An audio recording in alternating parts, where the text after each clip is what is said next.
Hey, fifth graders. Okay, so we are on chapter 37. Here I go. Yashan grabbed the fallen mussel and tossed away the arrow. We need to leave now, he said, looking at the king. Come with me, the king said, nodding. Quickly!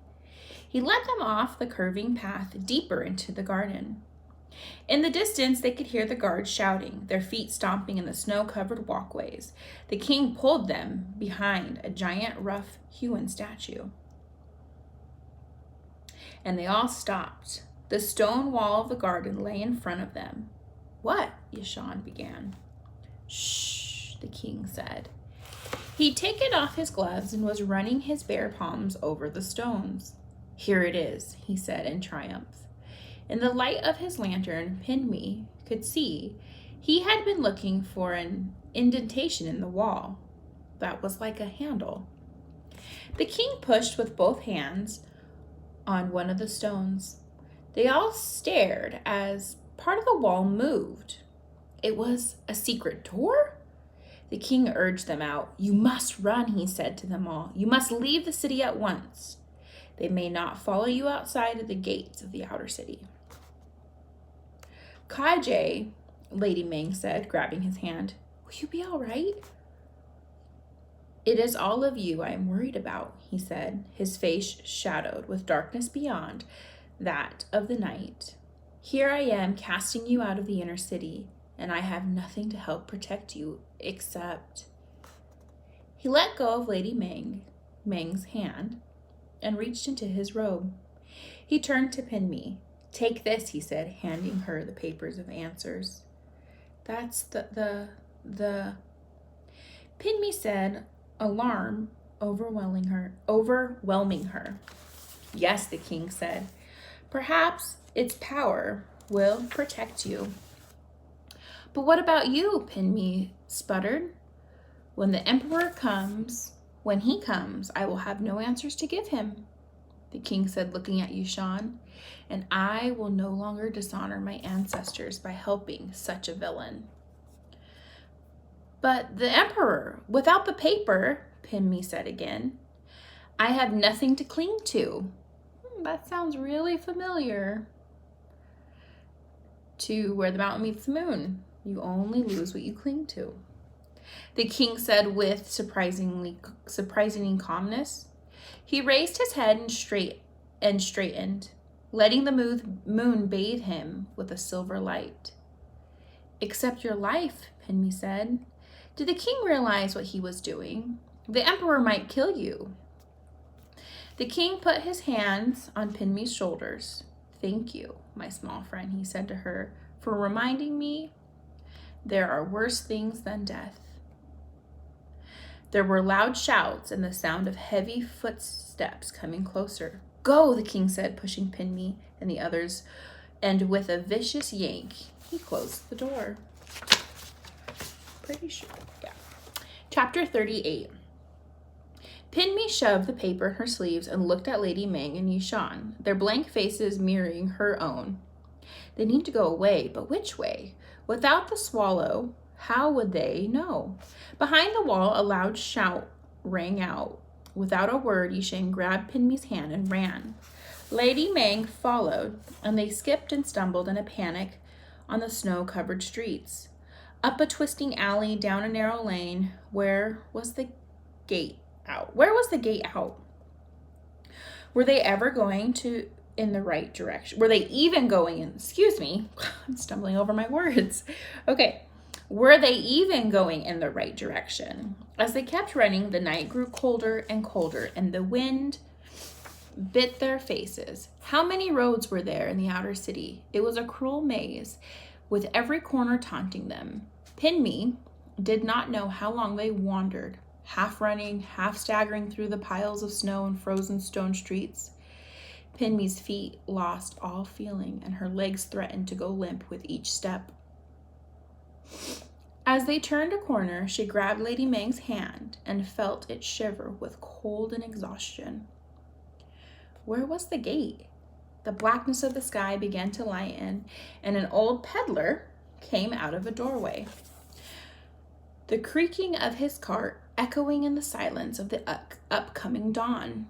If you don't know what a peddler is, it's somebody who sells something. So like the Goldfish Man or the Mountain Meets the Moon was a goldfish peddler. Yishan bounded towards him, almost grabbing him. "The gate out of the city," Yishan demanded. "Where is it?" The peddler stared at him, open-mouthed, but before he could even make a movement with his hands, there was another noise that made them all turn around. "Halt!" a voice in the distance yelled. "A soldier!" He was alone, but he wouldn't be for long, for he turned his head and shouted, "They're here! I found them!" Yishan yelped and leaped over the peddler's cart. Pinmi and Lady Meng closed behind him. They turned down the alley and then another. The winding roads hid them from view, but they could hear the loud stomping of the soldiers in the streets. Lady Meng pounded on the door of the nearest house. "Please," she said, "let us in." No answer. Yishan banged on the door of the next house and Pinmi the next. They ran down the street, knocking and peddling.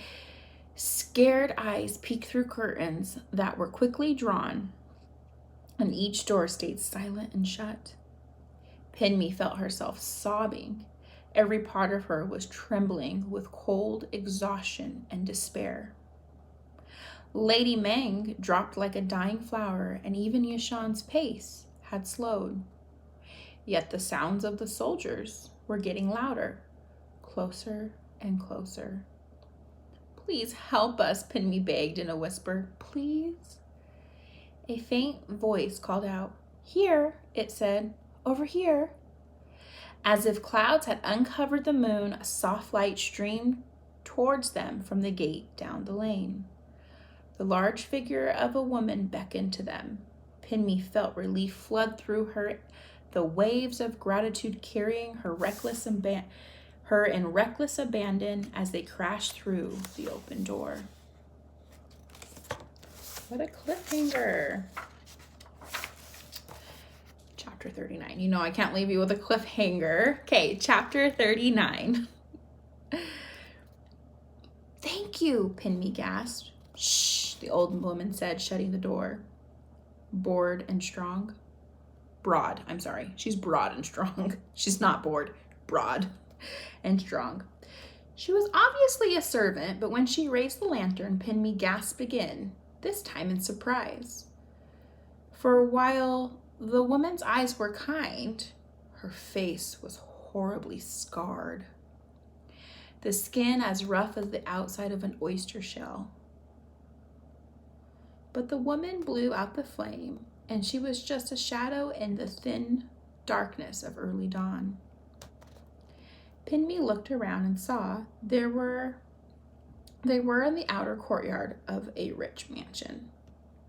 The high walls hid them from view, but there were few places to hide. She gulped. The soldiers were almost there. She could hear echoing noises coming closer, the stomping books, the bangs, the soldiers forced open doors not opened quickly enough. They shouted questions. Lady Meng and Yishan crouched next to her, and when the soldiers struck at the door of the gate, they all clutched to one another.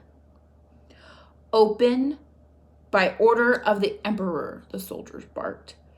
"Shh," the women said. Again to them. She pushed them out of sight of the door and with an unhurried pace went to the gate. "The children," the soldier growled. "Are they here?" "Who? What children?" the woman asked. Her tone was placid and calm, but Pinmi saw that her hand gripped the door tightly. "The spying children, are they here?" The man spat impatiently. He made as if to force his way through the door, but the woman stood firm and blocked his entry, her hulking figure as large as his. "Sir, this is the house of Wu," she said, as if talking to a small child. "Surely you know my masters are highly favored by the Emperor." The soldier froze.